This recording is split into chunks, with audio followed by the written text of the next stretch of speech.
Hello everybody, this is Zaxter99. Now in this video, I'm actually going to go ahead and go with the alternate ending, the ending that actually should have happened in The Hero of Kendrickstone had I only read the words correctly and paid attention to the words I was actually reading out loud for that video. Now we are in Chapter 8. We are down trying to get this great Kendrickstone sword. And we're still here at the start, and it says, before you stand for futures, I've already made all the other choices here in this crypt. And the blue fire now reads, which would you choose to prevent? And it says the first wears a simple tunic. So vivid is the image. You see the lines that now carve his face. And these are four reflections staring back at me of myself in the future. And protruding ribs that frame your hungry belly around him stands a vast horde of children in rags, each looking up at that reflection of you with smiles and adoration. So I don't want to prevent kids from adoring me and being a hero. The second is dressed in the rich garb of a merchant, his expression proud and satisfied. His belt pouch bulges with gold and silver. He points proudly at the docked ships in the background, each unloading a seemingly endless train of shackled slaves. Ew. So that might be one that I want to prevent. The third is a clad head to toe in strange armor made entirely of curved steel plates. An ornate crown sits heavily atop his head, weighing his down. Deep stress-carved wrinkles over his face as the angry faces of great nobles surround him. No, that wouldn't be one I would want to prevent. And the last wanderer is dressed in rags, carrying only a staff in one hand and a tattered pack of belongings in another. Despite his poverty, Boy walks with a smile on his face, eyes focused on the distant road ahead. So I think this is pretty obvious that I want to avoid being a merchant. So we're going to go ahead and make this choice right here, right after this, and see what happens. See if it makes a difference in our death that happened when we played this in Chapter 9, the last playthrough. And we'll have this right after this.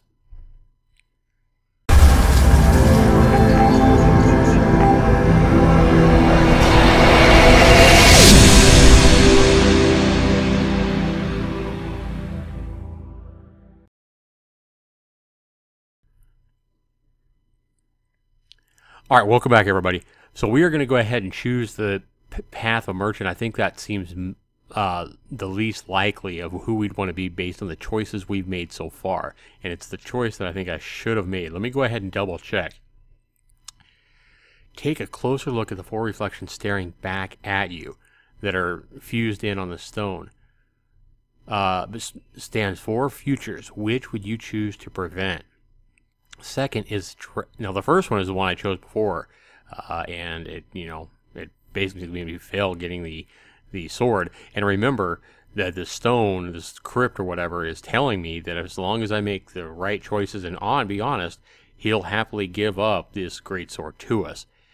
So the second option is, I'm dressed in rich garb of a merchant, his expression proud and satisfied. His belt pouch bulges with gold and silver. He points proudly at docked ships in the background, each unloading a seemingly endless train of shackled slaves. That's not like me at all. I'm here and I've made choices to actually free people and, fight for freedom and stuff like that. And I really haven't chose money over, saving somebody. So I think this is definitely the choice we want to go with. That is the one we would want to prevent. Yeah, I think that's it. So let's go ahead and choose that one. Hopefully this will get us the great sword. You point to the mirror image of yourself as a rich, self-satisfied merchant. The stone ripples again, but this time the carving smooth into a flat surface. On its face, new letters burn themselves into a bright flame. You have proven to know yourself, both your desires and fears. Furthermore, you have proven yourself honest to others, but also to yourself. Proceed, brave adventurer. The sword awaits. Yeah, there we go. So see, that's the choice that I would have made the first time if I'd only read it correctly, and maybe it didn't get in such a hurry, whatever it was. So with that, the stone flows away like ice before a roaring flame, leaving the path open. You step through the doorway and find yourself in an immense dome chamber, easily large enough to fit an entire house. How such a gigantic room is able to fit underground, you have no idea. But that really isn't the first thing on your mind. No, the first thing on your mind is a simple stone bier in the center of the chamber. For sitting on its polished stone top is a finely worked sword, its blade shining like fire. The sword of Kendrick, giant slayer.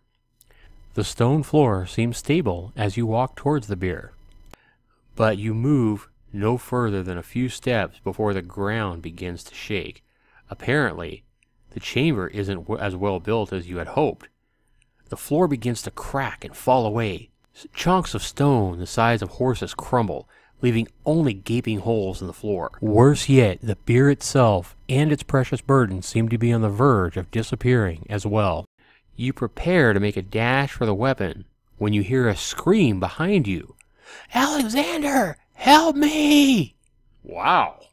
This is completely different, this choice that we made there, and answering honestly, I mean, we was already done with this chapter in the last chapter 8 video. You turn around to see Dame Mildred? What is she doing here? Maybe she followed you? Why haven't you seen her following you? Regardless, the knight is now dangling from the edge of the collapsing floor, just a handhold away from the abyss. "Help me, Alexander!" she cries piteously. "Help me, please!" A glance over your shoulder shows the sword slipping off the edge of the bier, about to fall into the darkness below. If you waste any time now, the blade will be lost forever. "I'm slipping!" comes a shout, muffled by sobs. "Help!" The sword has almost slipped off the bier now. You've got no time to lose. What do? I grab the sword, or I rescue Dame Mildred. Alright guys, I'm going to go ahead and stop here. I think we're in a good place right now. What I want to do is have you guys put in the comments below, what should I do? Now this is for a choice. I mean, if I'm being honest with how I've played the game so far, I would think I would go for saving Dame Mildred. But we saw what happened in Chapter 9 last time when I didn't have this great sword.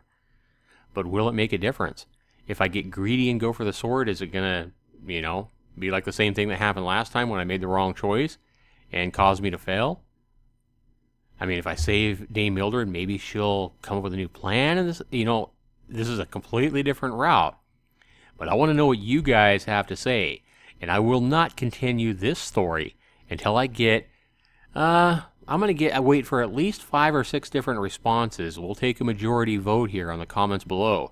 Now, I know hasn't been a ton of viewers, so I do ask that if you are viewing this, please put in a comment below, which choice would you make here? Which choice should I make? Let me know down in the comments below which one you would choose, and we'll take a majority vote. As soon as we get at least 5 or 6 votes, and we have a majority, I'll go ahead and continue the Hero of Kendrickstone, and we'll see if having this giant sword, or taking this path anyhow, will make a difference. Alright, so we basically can go for the sword or Dame Mildred. Put your answer down in the comment below, please. Also rate this video if you like it. Thanks for watching, everybody. This is Zaxter99.